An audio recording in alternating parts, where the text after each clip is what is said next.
guys, my name is Crystal. Welcome to my YouTube channel. Welcome old subscribers, welcome new.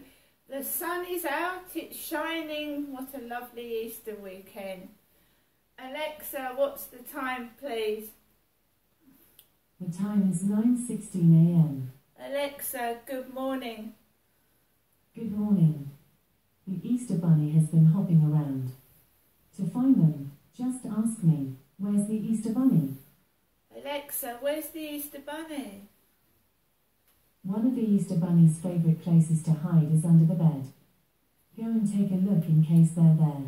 I am. Oh, now they've disappeared again. I'd have a hard job getting under my bed. There's no space. Right, I've just checked my flowers on the balcony. They're doing well. My hyacinths and my little Easter little bunny and with his little flowers is doing really nice. I love plants. Years ago I used to have a garden and I love the ornaments, you know, the little ornaments, tortoises, bunnies, cats. I've always loved cats, so I used to have cat ornaments in my garden. We used to have a bird bath for the birds to come and drink the water and eat the seeds.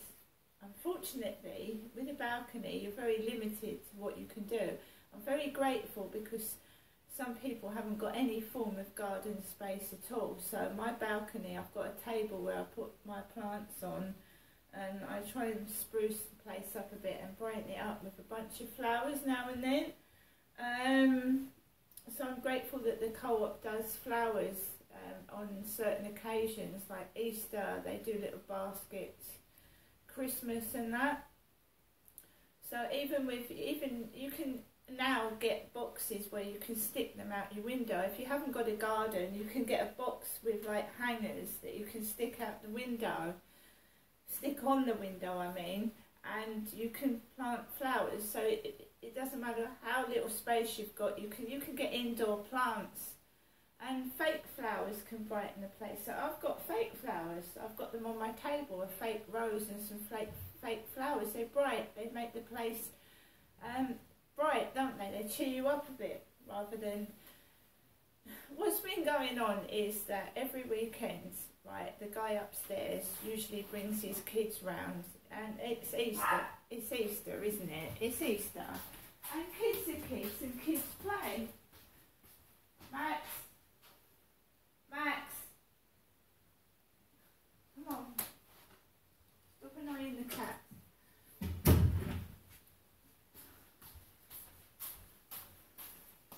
When I first moved in, you've got to remember that I've been through a hard life, so have a lot of other people. I'm not complaining, I'm just stating facts. I've been through the ringer. And basically, I lost all my kids. I lost my daughter when she was 6. My boys were near enough 9 and 10.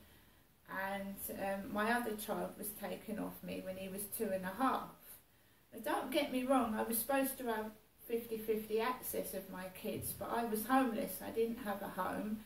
So the judge awarded my children to my ex-husband to live with him, but I had 50-50 access. Now, it's very difficult to have 50-50 access when you haven't got a proper home to live in. You're homeless. I wasn't supported. I was treated like shit. And I used to wander the streets crying. Now, I've brought myself up from that. Nobody's really ever helped me. They've dragged me down in the dirt and made me feel awful. And I don't want to ever have something like that happen to me again, right? So every weekend, the guy upstairs brings his kids round, right? One of them is exceptionally noisy and stomps on the ceiling and screams, right? And when they're all together, 3 or 4 of them, it sounds horrific. It sounds really bad. Just lately, however, it's toned down a bit. All last week was quiet. And of course it's Easter weekend. Most parents are taking their kids out to parks, taking them out somewhere and getting them out in the nice sunshine, taking them for, like, even on the field with their scooters, etc. What happens here is usually 3 or 4 days they like have been trapped indoors, and they'll scream and shout and run up and down the ceiling, and I'm woken up at stupid o'clock, right? I used to get angry, I used to get upset. And remember, leading up to these kids being here at Easter, we had all that takeaway business of someone trying to get me to knock on his door upstairs. And I didn't go, did I? I didn't go upstairs and knock on the door. A Scottish voice said, "It's the man upstairs, Crystal, you're hungry." And someone was trying to get me to knock on his door and look stupid and silly and ridiculous, and I didn't do it. Right?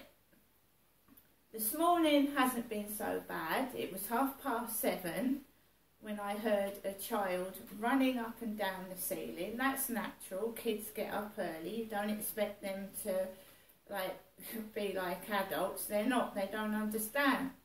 I'm not going to get cross. I smiled to myself and I laid down for another hour. I put the duvet over my head. Max was curled up by my toes, and I just went back I just snoozed for another hour and ignored it. Right? I have been getting messages, and I'm not anybody's property. I'm not a slave or a servant. I'm not going to go out and be made fun of in Chatham Town Centre. I'm a straight woman, and I always have been a woman, and this Mickey taking and bollocks is getting on my nerves, and I don't like it.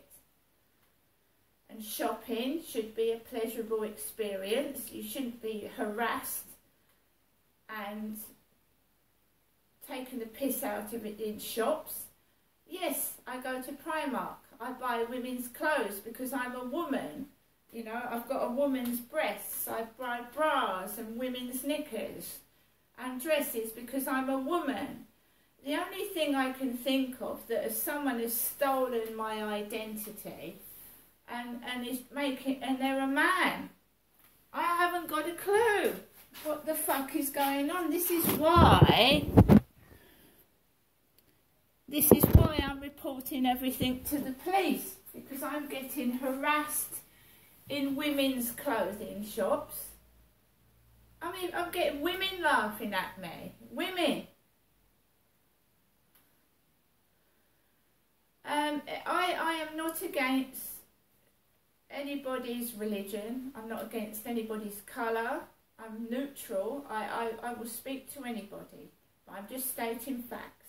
In Primark, a man turned round and spoke to me in the queue. I had ladies' clothes in my hands, and he said that he was transitioning into being a woman.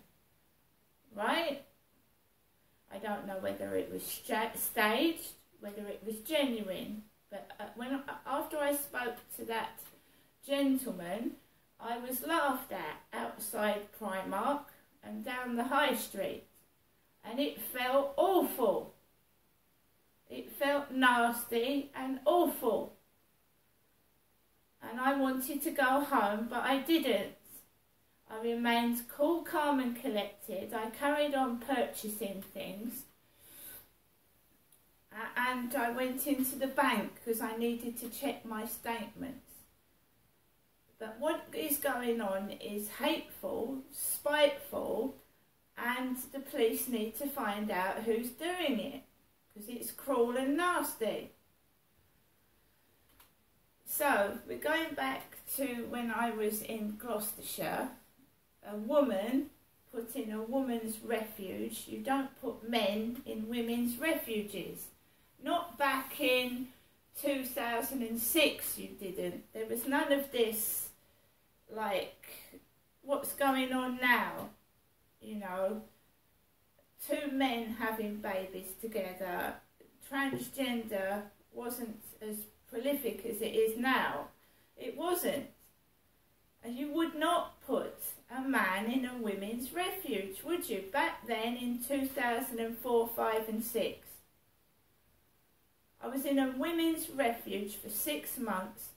Then I was put into second stage housing for 2 years, which is homeless accommodation, substandard, shitty accommodation, before I was put into a council flat, which again was shitty. So I was in this underground flat in 9A Alexandra Road, Gloucestershire, and we was going on about Channel 4, wasn't we? That's the only channel I could watch in that safe house accommodation. It was the only channel I could watch. And I met this guy called Murray. He was called Murray, and he had a posh accent. And he came back to the flat, and he saw that my TV set was all fuzzy and blurry, and he showed me how to get a clear screen with a piece of coat hanger. So he stuck a coat hanger in the back of the aerial compartment of the TV set, and my TV screen became clear and I could watch Channel 4. I was treated like dog shit in these women's places. I was ordered about, pushed about, bullied, treated like shit because I complained about the property not being safe for my child and myself to live in. They actually bullied me beyond comprehension. They put someone upstairs above my flat that was putting music on till 5 o'clock in the morning.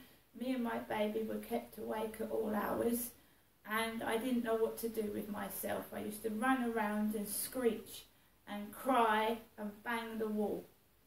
So it's followed me wherever I go. So this GDVSAP, Gloucester Domestic Violence Support Advocacy Project. This is where the bullying started. These women were exceedingly cruel and nasty to me. They were horrible. They sent men into a woman's safe house to fix things. One of the man was called John, and he had a ladder, and he would come out at 11 o'clock at night. I went without heating for 2 weeks before John brought round 2 halogen heaters at 11 o'clock in the evening.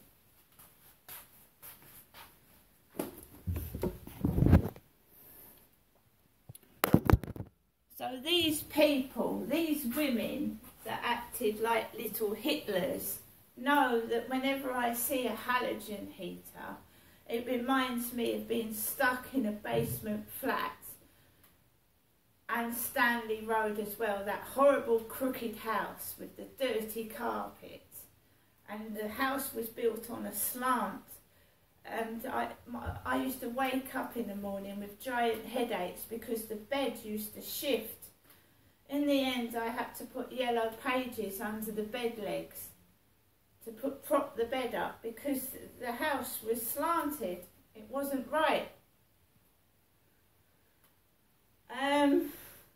So these women bullied me.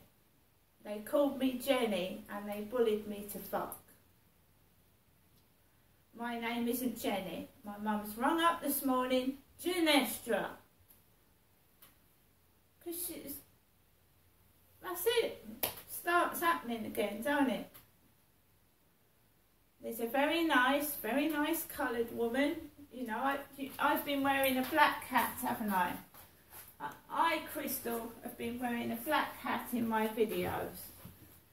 And I guess this lovely dark-skinned lady has been watching my videos, and perhaps she's supporting me, because for the past few days there's been a dark-skinned lady walking up and down Corey's Road with a black hat on and a long brown coat, laughing and smiling with her earphones in, talking on loudspeaker on her phone.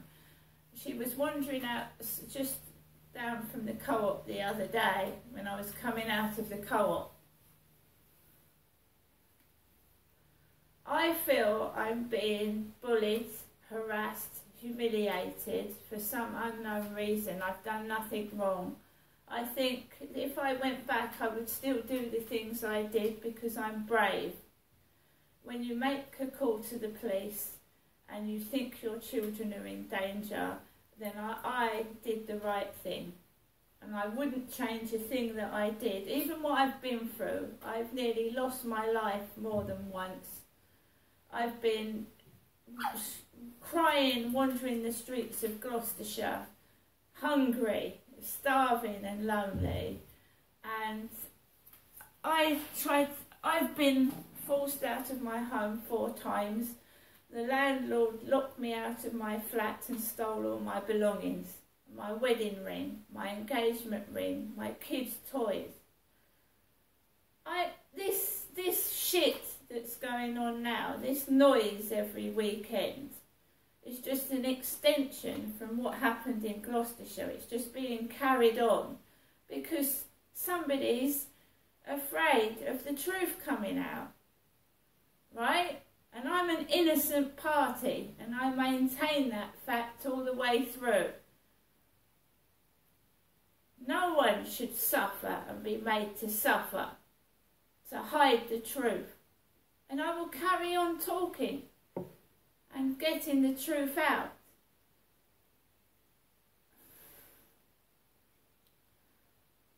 I want the world to be safe for our children to live in. And while there are paedophiles, rapists, murderers and really horrible people out there, the police keep hiding. Whether it's someone high up, it's someone that slipped the net. As long as these people are being hidden, our children are not safe. Paedophiles can be dads, they can be mums, they can be walking the streets and no one would know. This place needs to be safe, and the police should stop protecting people that are a danger to other people. And when we find out that our police force is full of them as well, our churches, this needs to be investigated and stopped. Corrupt police. I still haven't heard from the police. I've just been left to get on with it as usual. No help, no support, nothing. Nothing at all. And my mum's laughing her head off. She's this morning, it's all a script, a piece of paper they're reading from, like the Queen used to when the government used to write her speech for her. It's a load of bollocks. Can't you see?